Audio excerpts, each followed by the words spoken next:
Ora, nós estamos aqui junto à Etar da Alverca, para vos mostrar um bocadinho do tipo de habitat que parece impossível para a nossa fauna, por assim dizer, e mesmo para aquela que vem de longe, as aves migratórias, que pousam aqui tanto no período de inverno como no período de verão. Vão trocando ou na primavera ou no outono. Isto é um local de recolhimento. Hoje temos poucas aves por aqui. Temos alguns patos colhereiros, alguns patos reais, um ou outro corvo marinho, galinhas d'água. Enfim, temos as andorinhas da chaminé, está cheio delas, melros, chapins, mas muita ave por aqui.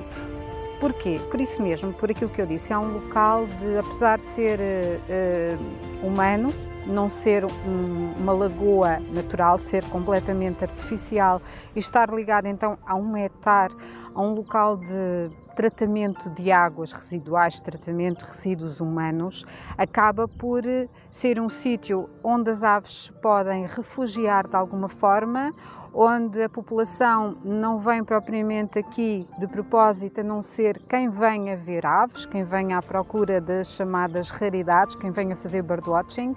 Fora isso, as pessoas não têm o hábito, porque isto é um caminho que não tem saída, vem dar a um local que está morado, que está vedado, e as aves sentem-se mais protegidas. E o que é engraçado é que por trás deste hectare existem mais lagos artificiais, portanto isto quase até chegarmos ao Rio Tejo. E depois temos, claro, do outro lado, o Monchão, de que falaremos um bocadinho mais à frente, e que nos últimos anos se tornou também ele uma espécie de refúgio. Esse sim, que apesar de ter sido criado pelo homem, está a ser agarrado cada vez mais pela natureza.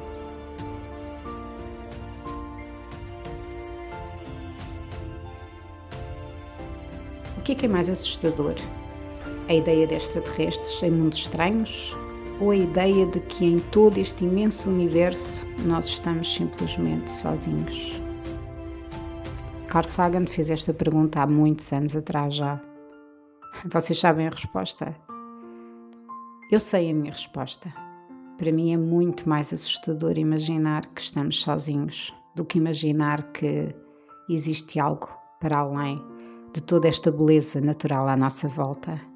Aqui, no Parque Linear do Rio Tejo, perto da Póvoa de Santeiria, da Alverca e às portas de Vila Franca de Xira, quando entramos nas belas lesírias, onde aí sim se escondem todos os anos milhares e milhares de aves migratórias, para não falar daquelas que ali nidificam de vez em quando. Mas essas são menos. As migratórias sim, essas são aos milhares. Mas temos lugares como este aqui na Etar da Alverca, onde provavelmente durante todo o ano poderemos ver as galinhas de água, galeirões, os patos reais, mas depois temos as visitas esporádicas e temporárias das andorinhas das chaminés ou dos beirais, dos patos trombeteiros, das milheirinhas, dos patos de bico vermelho, dos jarros comuns. Os corvos marinhos, sim, esses também fazem parte da paisagem, como eu costumo dizer, porque do outro lado, onde agora daqui não avistamos, lá bem no meio do Tejo, há um Monchão. Não é apenas um, há mais do que um, mas hoje falamos apenas do Monchão da Póvoa de Santeiria.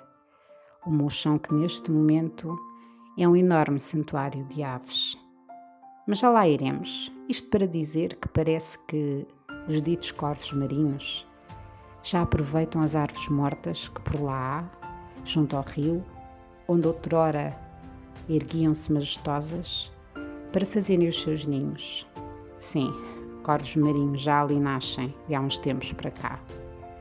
Mas mantemos-nos ainda na Etar, aqui em Alverca. Hoje temos poucos patos, poucas aves.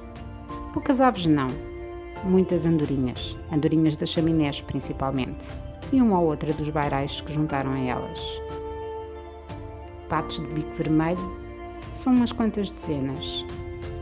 um ou outro corvo marinho que mergulha aqui e acolá, e umas gaivotas vão passando por cima. Patas amarelas, asas escuras, guinchos, não dá para perceber muito bem com esta luz. Mas não nos faltam os pardais, os melros, as folhinhas do junco, as milheirinhas. Aqui não faltam aves, nunca faltam aves. Aqui há sempre um local onde elas podem, no fundo, sobreviver, porque estando à mercê do homem, é isso que muitas vezes passa aqui neste belo e maravilhoso santuário.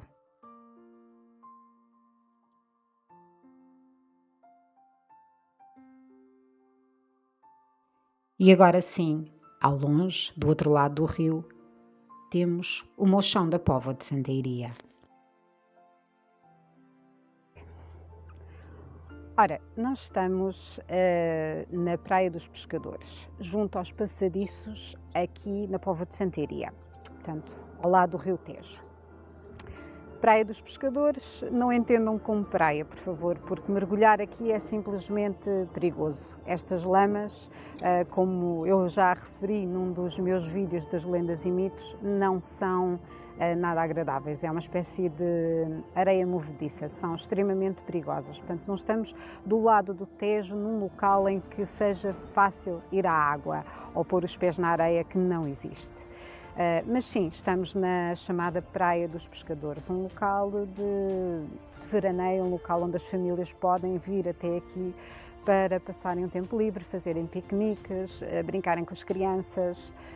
Portanto, isto é excelente em termos de local de acolhimento, por assim dizer, das pessoas, um local onde é possível, digamos que é possível ser feliz. É possível passar bons tempos em família, ou com amigos, ou mesmo sozinho. E depois temos atrás de nós, então, o nosso Mochão da Póvoa. O Mochão tem uma história já bastante antiga.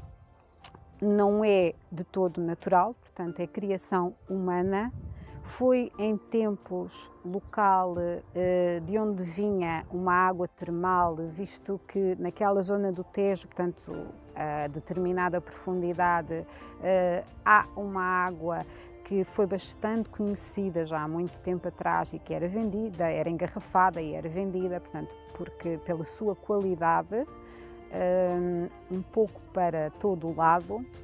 Isso deixou de o ser, aquilo foi passando de, vamos lá ver, de local de exploração de água para exploração agrícola. Teve animais, teve principalmente, portanto, gado bovino, teve campo agrícola, apesar de ser uma área não assim tão grande quanto isso, no meio do rio, como outros mochões que existem, mas a determinada altura foi adquirida por alguém que a deixou ao abandono. Esteve para venda, ficou, como eu digo, completamente abandonada e a determinada altura, visto que é uma construção humana em que é necessário quem toma conta dela, os proprietários, terem algum cuidado, porque estamos a falar de estarmos no meio de um rio, no meio da água, e a natureza toma aquilo que é dela, sempre que quer. E não havendo cuidado, não havendo proteção, ora, se criamos uma ilha que não era ilha, que era água, eventualmente haveria uns bocados de terra, ou mesmo, por exemplo, quando existe montes, camadas de ostras, desse tipo de animais, de conchas, portanto, e que formavam e formam muitas vezes uma espécie de ilhas com as quais os pescadores têm até que ter algum cuidado. Não tendo havido essa proteção do mochão, a natureza tomou uma barreira, foi deitada abaixo, o rio entrou por ali adentro e neste momento o mochão é um paraíso para as aves. Deixou de o ser para os animais que lá viviam, portanto estamos a falar de pequenos mamíferos, porque a água doce no mochão agora é um pouco difícil porque há aquela mistura do que vem do mar com o que vem da terra, não é? Portanto, a água salobra, dita salobra, haverá eventualmente, obviamente, claro, pequenos mamíferos ainda, nem tudo é água, portanto o rio não tomou o Monchão por completo, mas é um paraíso para as aves, é um paraíso para os flamingos, é um paraíso para qualquer género de pato, por exemplo, não são os patos reais ou os colhereiros, é um paraíso para as gaivotas, para os guinchos, para um mundo inteiro de aves que tem mais uma vez um lugar para se resguardar e é um lugar de difícil acesso, porque os avieiros, por exemplo, se vão lá pescar de vez em quando, vão, mas não é qualquer avieiro que vai, não é fácil lá chegar, o rio tem segredos que faz com que muitas vezes criem dificuldades e sejam extremamente perigosos para quem tenta entrar pelo Monchão sem conhecer as marés, sem conhecer os caminhos. E não é olhar para o rio, para as águas que nós chegamos lá, não é? Portanto, o Monchão é neste momento um verdadeiro paraíso. Nesta altura do campeonato está o Governo a debater-se se vamos ter um aeroporto novo ou não, se irá ser no Montijo, se irá ser em Beja, ouviu-se inclusive a falar na base aérea aqui em Alverca, não sabemos. Portanto, e não temos grande poder. Haveria uma contrapartida da parte natural de preservar o Monchão, se assim fosse, com o avanço do aeroporto no Montijo. Se é bom para as aves, a preservação do Monchão? É óbvio que sim. O aeroporto do Montijo? Não. Mas não é só para as aves, é para os humanos. Se faz falta mais um local, portanto, mais um aeroporto, sim, com a quantidade de voos que existem hoje em dia para todo o mundo e de todo o mundo, é óbvio que sim. Mas há que equilibrar aqui a balança. E a balança na zona do Tejo, na zona de onde ele desagua, na zona da Grande Lisboa, está tudo menos equilibrada.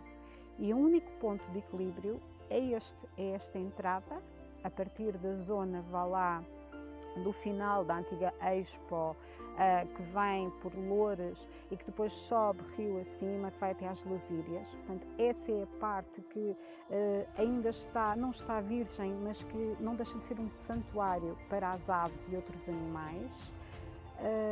E se não preservamos isso, ao menos, aqui um bocadinho não temos nada.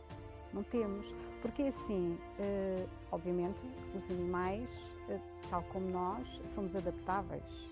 E a adaptação neste caso é que eles pegam neles e vão-se embora para o outro lado. E nós deixamos de ter isso aqui. A maior parte das pessoas provavelmente não dá importância. Não lhes diz nada olharem para o rio e verem esta ou aquela ave passar. É como eu digo, eu faço birdwatching nem há meia dúzia de anos, há uns 5 anos atrás, e eu não sabia que havia não sei quantas gaivotas diferentes, ou que em Portugal, neste caso, ou na Europa, haviam X, haviam estas espécies e que depois de repente apareciam raridades que vinham do outro lado de lá. Eu não sabia o que isso era.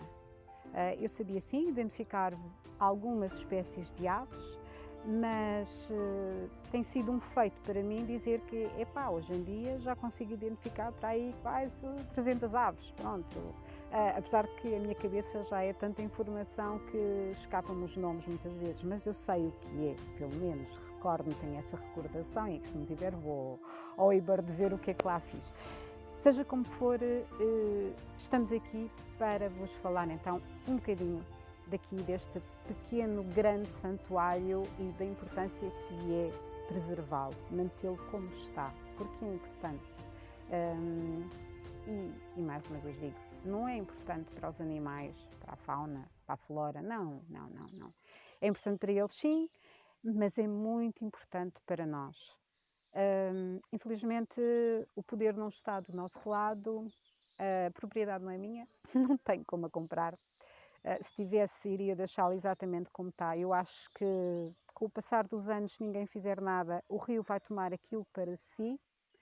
Por um lado é bom porque faz sentido, é a natureza a ir buscar o que é dela. Por outro, a forma como o Monchão está neste momento lá está, é o dito santuário de que eu estava a falar e que se calhar poderia de alguma forma serem feitas algumas obras, algumas estruturas que mantivessem o lago interior que ele tem, para que as aves então possam continuar a pousar, possam eventualmente nidificar, passar os invernos, aquelas que vêm do norte da Europa e que não querem passar para o outro lado, não querem descer para a África.